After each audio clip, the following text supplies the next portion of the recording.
क्या पावर होना चाहिए, और हुकूमत तो हमारी थी, लेकिन क्या करें, आवाम को कहें रोडों पे आए।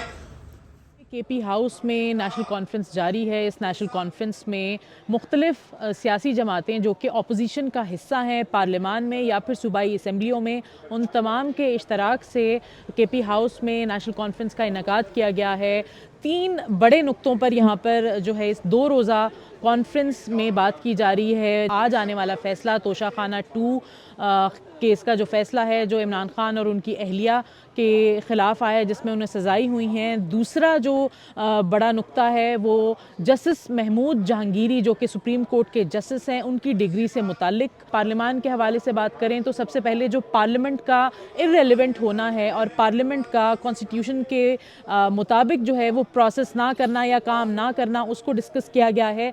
तमाम बड़े जो लीडर्स हैं उनकी जानिब से तकारीर जारी हैं और पाकिस्तान तहरीक इंसाफ की जानिब से आज ये भी ऐलान किया गया है इस प्रेस कॉन्फ्रेंस में कि अब तोशाखाना 2 के फ़ैसले के बाद जो है पाकिस्तान तहरीक इंसाफ अब सड़कों पर होगी और ये एहतजाज करेगी, जिस एहतजाज को CM KP सुहेल आफरीदी जो है वो लीड करेंगे। कोई वाज़ेह तारीख तो नहीं दी गई इस एहतजाज की, लेकिन उन्होंने ज़रूर ये वाज़ेह किया है कि अब बाज़ाब्ता तौर पर एहतजाज का जो है वो आगाज़ होगा। और साथ साथ अब देखना ये होगा कि जो PTI के अलावा दीगर सियासी जमातों के रहनुमा हैं वो क्या जो नुक्ता है वो उठाते हैं। कुछ तकारीर तो हो चुकी हैं, अब दूसरे रोज़ कल के रोज़ भी कुछ तकारीर की जाएंगी और जो फाइनल लाएअमल है पार्टी का, उसमें देखा जाएगा कि क्या तफसीलात सामने आती हैं।